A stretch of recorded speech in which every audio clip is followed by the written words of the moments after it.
Hello tout le monde, j'espère que vous allez bien. On se retrouve aujourd'hui pour la dernière vidéo de l'année puisqu'on est le 31 décembre.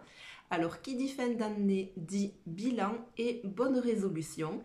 Alors c'est parti, je suis Johanna, bienvenue sur ma chaîne Johanna Budget. Alors on va récapituler, j'ai 42 ans, je suis mariée, j'ai deux enfants, je travaille, je suis en CDI et on est locataire de notre maison.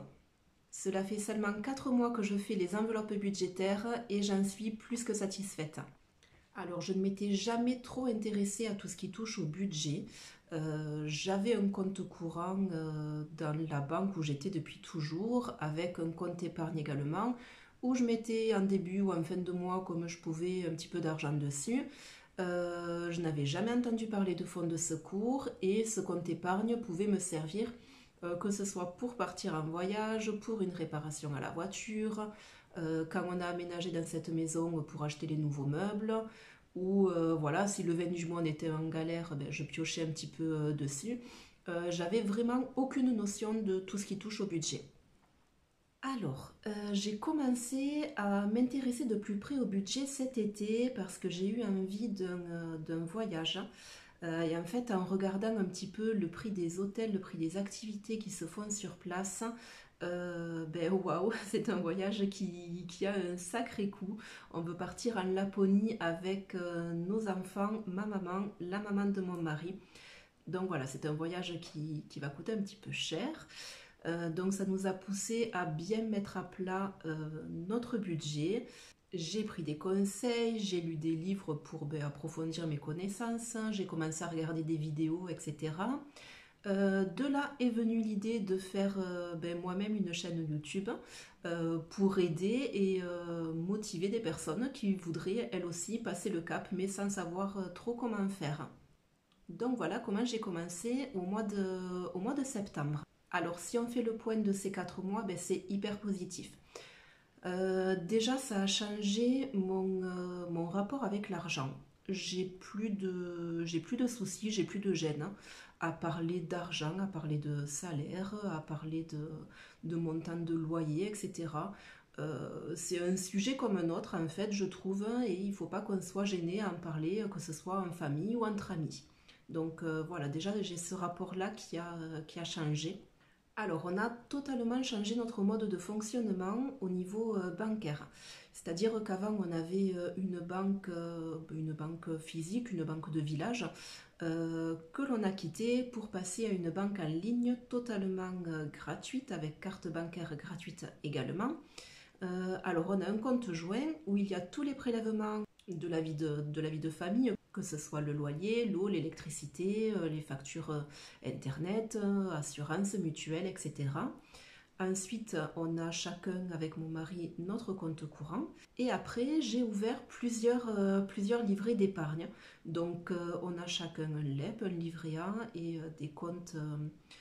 Donc chez Bourseau, ça s'appelle les livrets Bourseau Plus. Tous ces comptes-là, je les ai renommés. Donc on a un compte fonds de secours, on a un compte voyage, on a un compte maison voiture, le compte sport et loisirs. Enfin voilà, tout est catégorisé.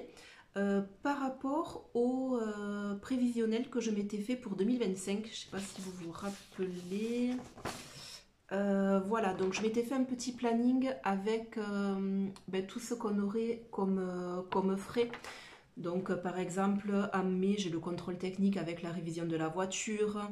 En août et septembre, donc il y a tout ce qui est pour la rentrée des enfants, les licences de sport, la coopérative scolaire, tous les anniversaires plus Noël. Donc voilà, tout ça, je l'ai catégorisé et j'ai fait plusieurs comptes épargne pour ça, pour que ce soit épargné tout au long de l'année sans qu'on s'en rende compte finalement. Alors, en épargnant à chaque début de mois, autre chose qui a changé, c'est qu'on n'a jamais été à découvert ou même frôlé le découvert. Avant, c'était quelque chose d'assez courant, malheureusement. Le 20 du mois, il fallait souvent que j'aille puiser dans le LEP parce que on avait trop dépensé en bêtises en plus, hein, donc enfin, vraiment c'est quelque chose qu'on pouvait éviter. Et ben ça fait 4 mois que ce n'est pas arrivé. Tout est calculé à l'avance. J'ai mes petites pochettes pour les loisirs, pour les restos, donc on n'est pas frustré non plus, mais voilà, tout est organisé. Ensuite, une autre chose qui a changé, c'est par rapport au contrat d'assurance. Puisqu'avant, ben on me payait, hein, voilà, tout simplement, mais on me payait vraiment très bêtement, c'est-à-dire que je ne savais pas exactement combien je payais et je ne savais pas non plus pourquoi exactement on était couvert. Donc là, j'ai fait un gros point sur ça le mois dernier. J'ai modifié mon assurance voiture, je l'ai basculé là où on a l'assurance maison, puisque pour la même chose, ils sont moins chers. L'assurance maison, on l'a modifié également, on l'a diminué puisqu'on payait pour des choses qui servaient à rien. Et par contre, on a pris en plus, alors on l'a pris en plus, mais pourtant on reste quand même moins cher que ce qu'on avait avant. On a pris une assurance accident de la vie, décès, invalidité. Bon voilà, il s'est passé quelque chose il y a quelques temps dans mon entourage proche qui m'a fait prendre conscience que ben, même à 30 ans, 40 ans, on est à l'abri de rien. Donc voilà, ça c'est quelque chose que j'ai souscrit. En plus, on ne verse pas beaucoup chaque mois, c'est un petit peu moins de 15 euros. Mais au moins, voilà, s'il m'arrive quelque chose ou s'il arrive quelque chose à mon mari, ben, celui qui reste aura un petit capital pour couvrir au moins les grosses dépenses de la première année. Voilà, c'est pas beaucoup chaque mois, c'est que 15 euros, mais au moins les petits seront couverts si jamais il nous arrive un truc. Voilà. J'ai également vidé ma petite tirelire. Vous savez, ma petite boîte éléphant là, où je mets toutes les pièces qui me restent en fin de mois quand je vide mon classeur. Voilà, mon petit classeur comme ça. Quand je le vide à la fin du mois, les pièces qui restent, je les mets de côté. Donc là, on les a cumulées pendant 4 mois, vous voyez, 3 mois et demi. Je les ai vidées juste avant Noël. Je suis allée les échanger à Super U puisqu'il y a une machine qui échange contre des bons d'achat mais sans prendre de commission. Il faut faire attention à ça puisque certaines prennent jusqu'à 10% de commission. Donc autant aller dans celles qui sont gratuites. Ça nous a fait aux alentours de 25 euros. Donc ça je l'ai changé le jour où on a été faire les courses pour le réveillon de Noël. Donc du coup ça nous a déduit 25 euros sur le ticket de caisse. Donc c'est cool, c'est quelque chose que je continuerai à faire.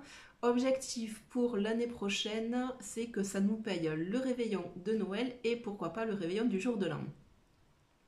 Ensuite, au niveau des défis, donc moi je fais uniquement les défis, donc toujours dans mon petit classeur. Hop, où est-ce qu'ils sont? Tac, tac. Voilà, je fais le défi des 1 euro et le défi des 5 euros. Donc, je les ai comptés tout à l'heure. J'ai environ 80 euros.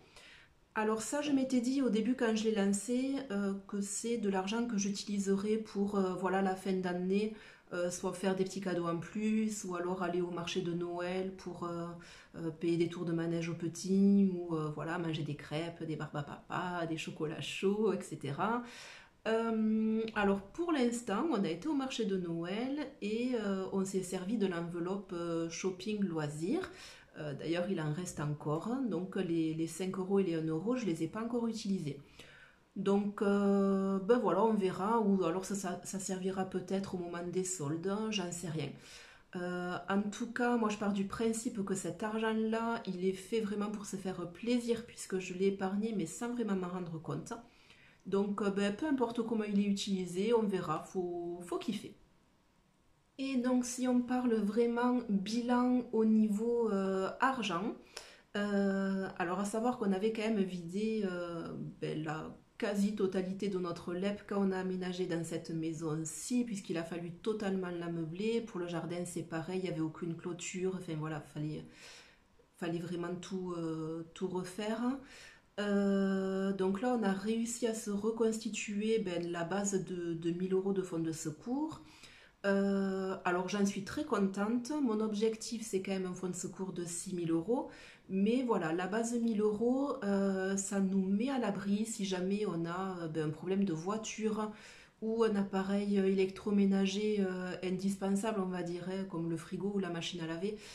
Voilà, s'il y a quelque chose qui pète, on se servira de ce compte-là et ça nous évite le découvert. Voilà, donc j'ai pas mon objectif, mais c'est sur la bonne voie.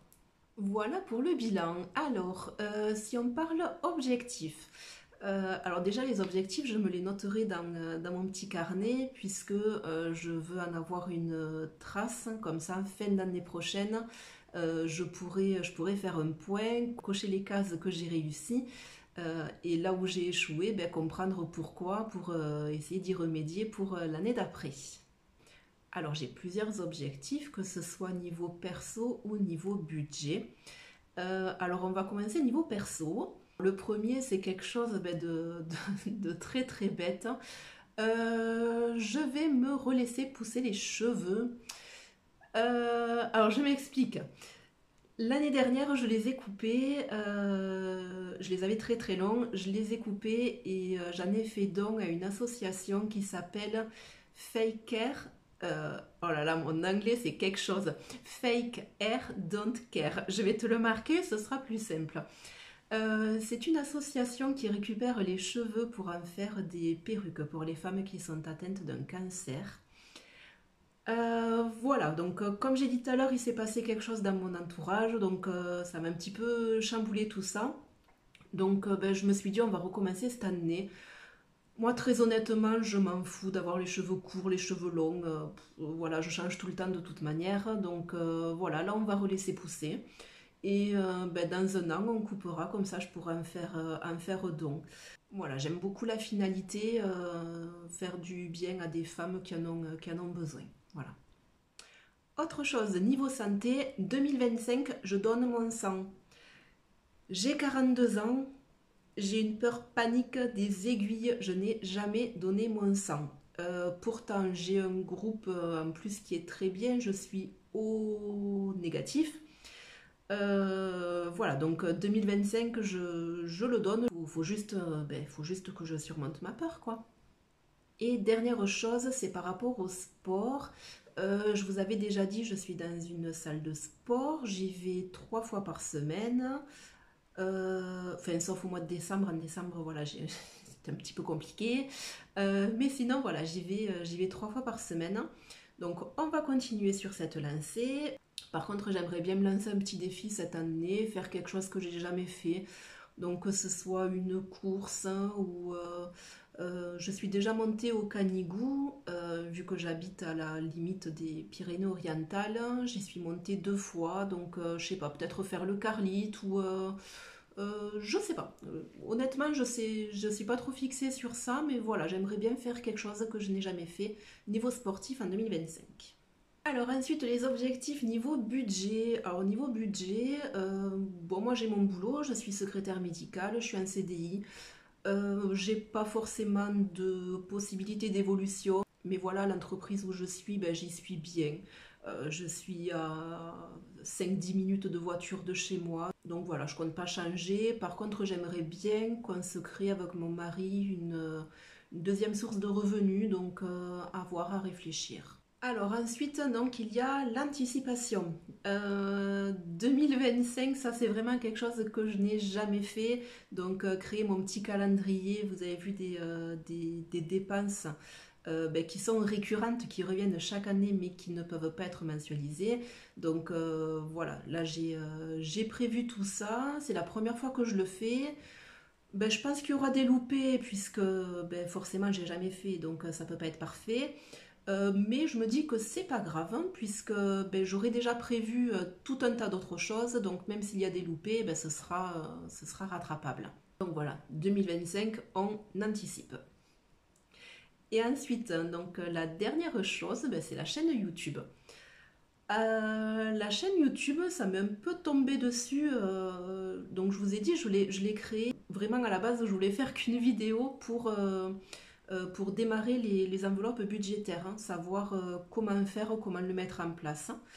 Et en fait, ben, ça m'a amusé de faire une vidéo. Et puis ben, j'ai vu que j'avais des retours, que j'avais des commentaires, hein, et puis que j'avais des abonnés, 10, puis 50, puis 100, 200, 300. Là maintenant on a à peu près 400. Donc ben, écoutez, tant que ça me plaît, tant que ça vous plaît, ben, on va continuer comme ça. Après, pour moi, c'est vraiment un plaisir. Alors, ben, forcément, si on atteint les 1000 abonnés, ben, les pubs qu'on est obligé de regarder à chaque fois qu'on regarde une vidéo, ben, au moins, ce sera de l'argent pour moi. Et ça fera ben, ma deuxième source de revenus, pourquoi pas. Je me mets aucune pression là-dessus, je le fais vraiment avec plaisir. D'ailleurs, ben, j'ai rien investi, hein. Si vous voyez en fait l'envers du décor, je filme avec mon vieux téléphone, j'ai un trépied que mon mari m'a fabriqué, donc voilà, c'est vraiment zéro pression et que du plaisir.